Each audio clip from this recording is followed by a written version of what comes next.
Hi, my name is Kait Austin, and I am a big lesbian.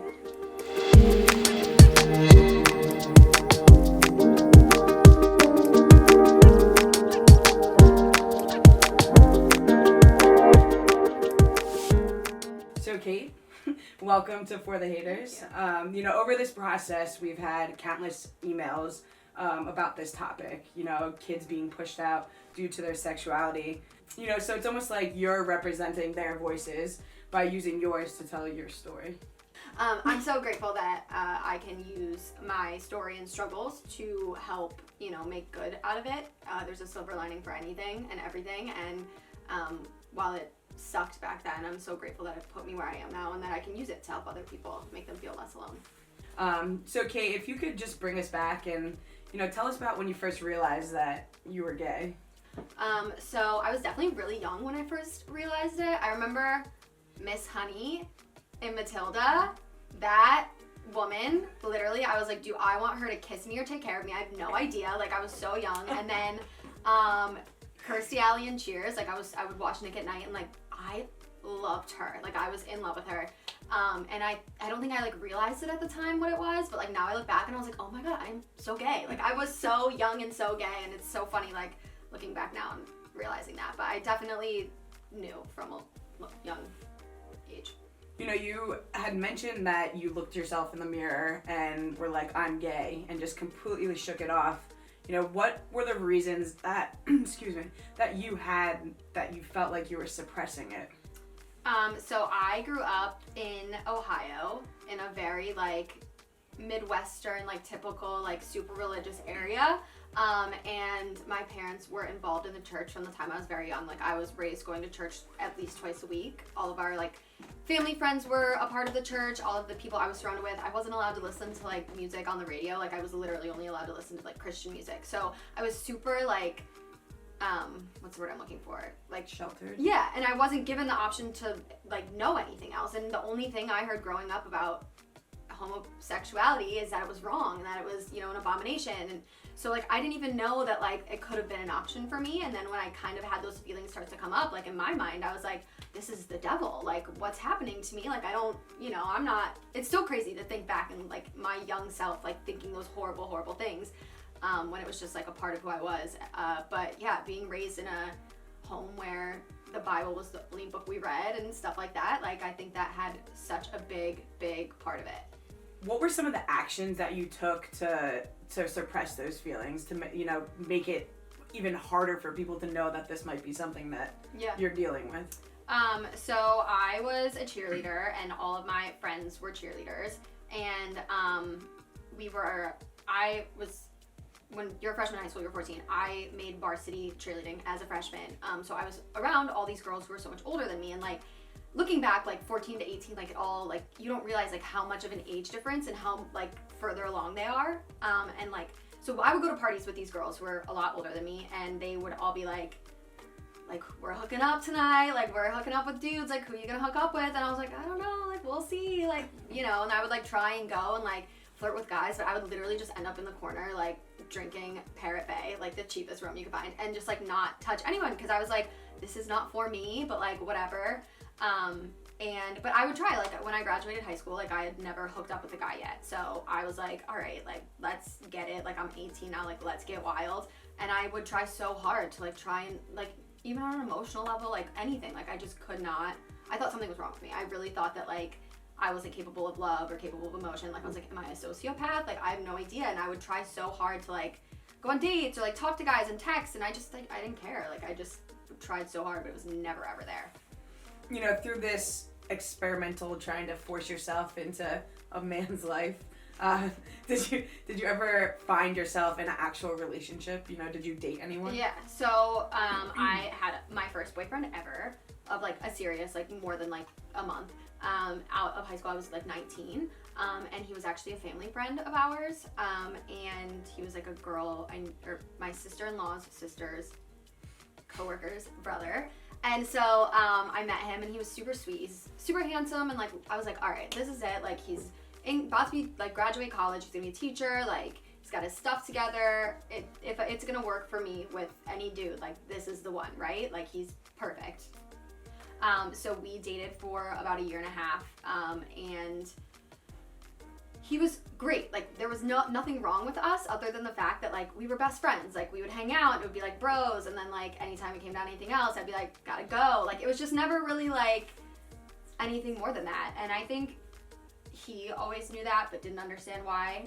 And I don't think I ever really understood why, but then, like, now looking back, obviously, I'm like, yeah. And we both, I think, had that realization. But, yeah, so we dated for a year and a half, and we never had, like, an emotional connection at all. It was never anything really deep. It was, like, super surface level. And, I mean, I was young at the time, and I think that also, too, had a lot to do with it, but, yeah, no, I was just And this is someone that your family welcomed in as well? Yeah, they loved him. My family, like, he would help my parents, like, mow their lawn and, like, build a fence. Like, he was, like, literally, like, he couldn't have been more perfect for my family. That's what it is. He was perfect for my family and not for me. If you could kind of just talk about, like, that turning point, you know, when your first interaction was, that aha moment that all of us have. So I was actually still with my boyfriend, and it was, like, towards, obviously, the end of us dating.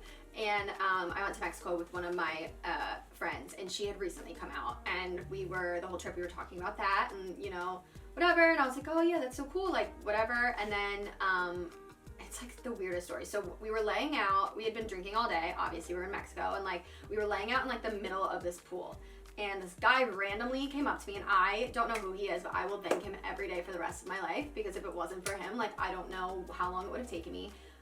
But he, like, came up to me and was like, oh, like, are you related to those girls across the pool? Like, you're built like them, or some weird dude thing to say. And I was like, no, I'm not. And he was like, oh, you all have, like, an athletic build. Like, you look like them. Like, I know they play college sports or something. Like, he had spoken to them earlier. And I was like, oh, that's so funny. Thank you so much. But, like, no. So my friend who I was with actually worked at a gym, and she was, like, super into fitness. She was like, I'm going to go ask their mom, like, what they do, because they are super built. So, like, sorry. I swear. It's okay. I was like, it's so weird, like, how it all played out. So we swam over and, like, talked to the girl's mom.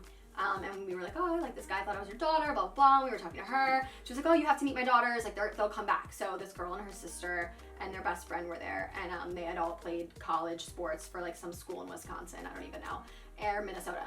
And so we all, like, hung out all day and drank all day. And me and the girl found ourselves alone, and I don't even know what happened, but we made out, like, under a bridge in the pool, and I, like, looked at her when it happened, and I was like, do you know what you just did? And she was like, what I just did? You did that. And I was like, crap. So then, like, we, like, separated for the night, and, like, I, like, was taking a shower, and I was sobering up, and I was like, oh my god, like, oh my god, I'm gay. I'm so gay. Like, this is so crazy. I'm so gay. And I was looking at my friend, I was like, I'm so gay. I'm so gay. I'm gay. I'm really, really gay. And she was like, calm down. Like, let's take a step back. Like, whatever.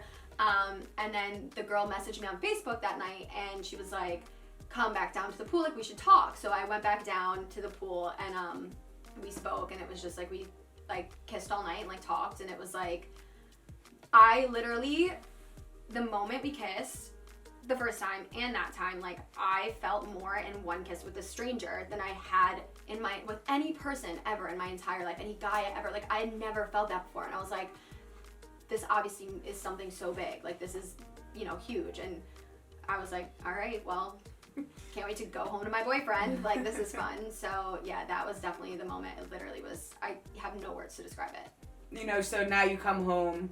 How long was it that you decided to come out to your parents or your family?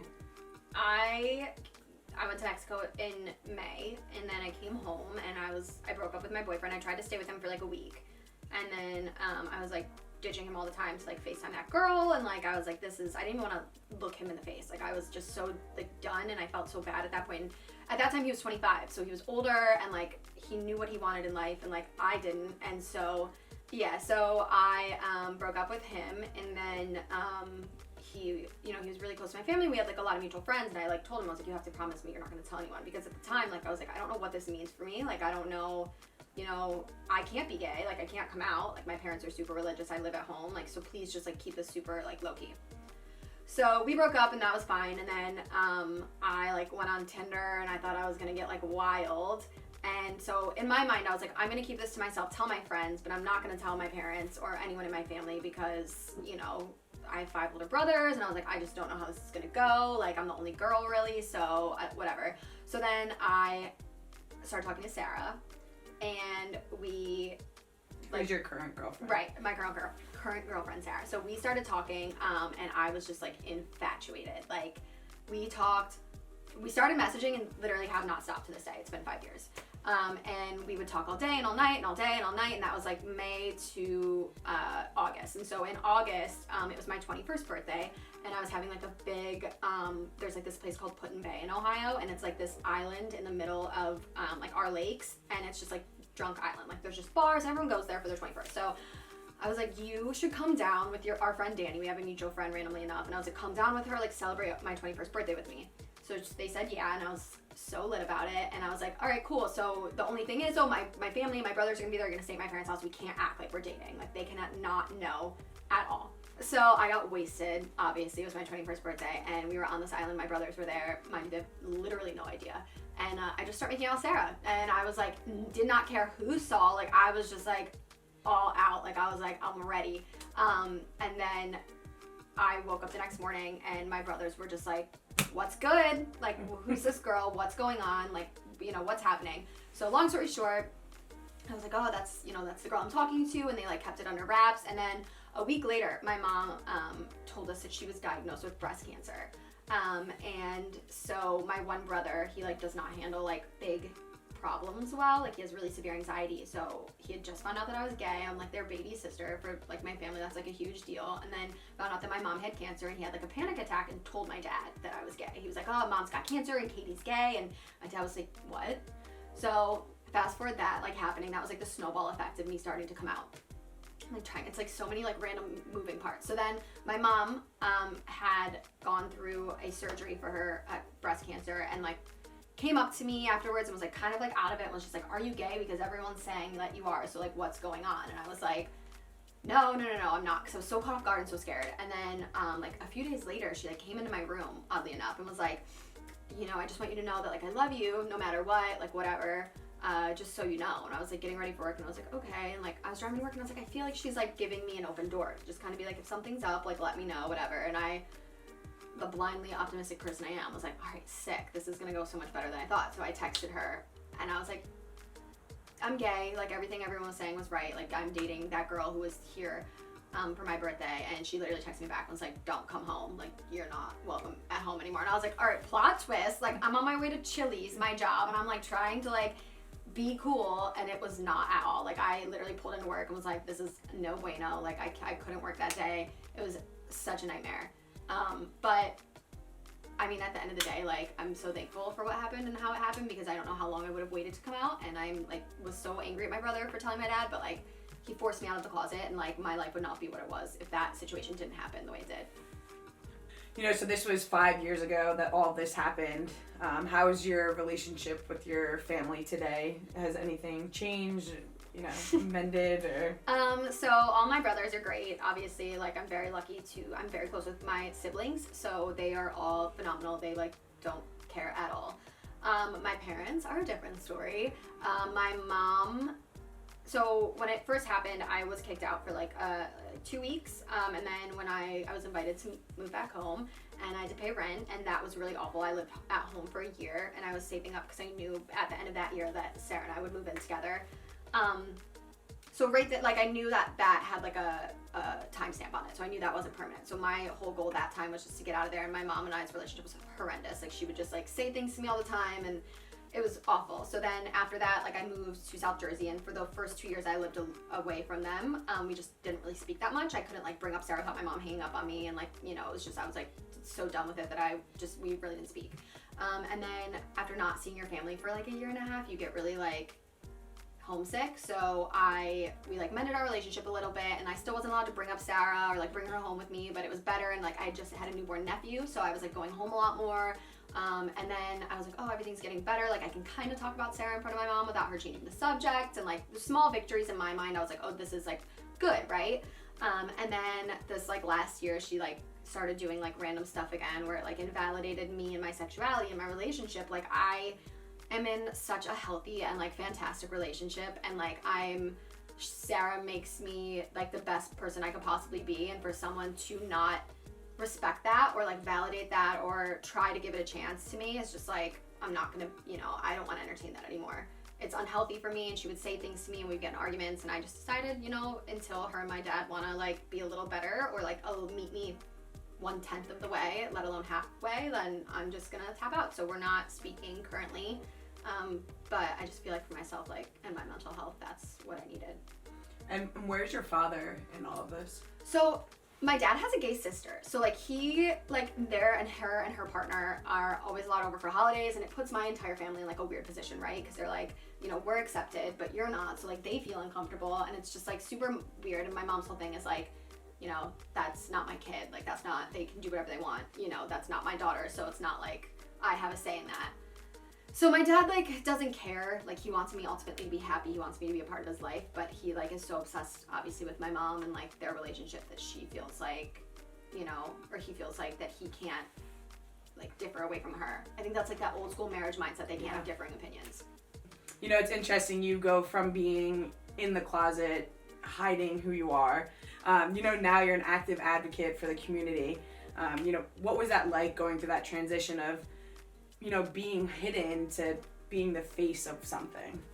I am very much like an all or nothing person.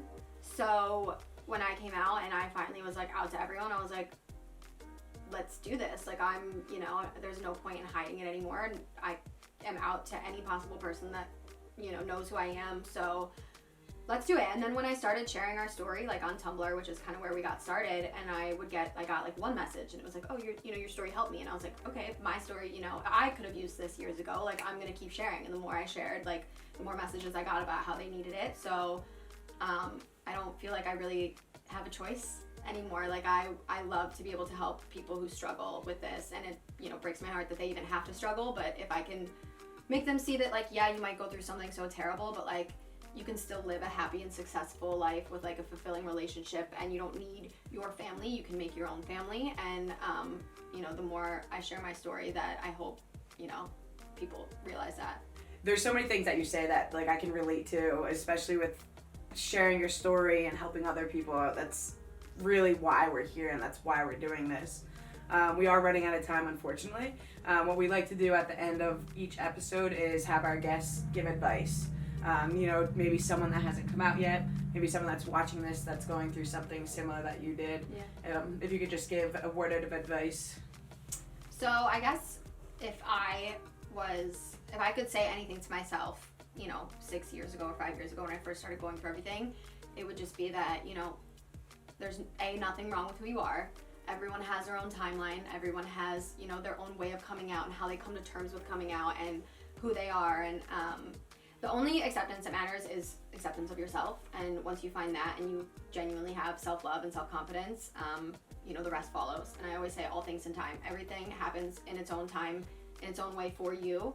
And just put yourself in your happiness and your love for yourself first. And I swear everything follows. Everything follows. I would like for you also to give advice to maybe if there's a parent listening that has a child that, is coming out to them or in the process of it, or what would you say to them? I mean, my whole thing is coming out for a lot of people isn't just like an overnight thing. It's years of struggling and, dealing with how to come to terms with yourself and being gay, and try, and even if it's hard for you as a parent to understand that, think about how hard it is for your child who's probably so terrified to go through those things and to say these words to you. Just even if it takes you time and you don't understand at first, the most important thing you can do is love them no matter what, whether it takes you time and you're not the biggest fan of the fact that your child might be gay. Like when you sign up for having a kid, you sign up for unconditional love, and that's what you need to show them. And so just more than anything, just love them and learn to also love this new part of them that you might not have known before. Just thank you again so much for coming out here. Thank I am more than looking forward to talking more on the podcast with you, because we have a lot of things to discuss. So thank you. Of course, thank you.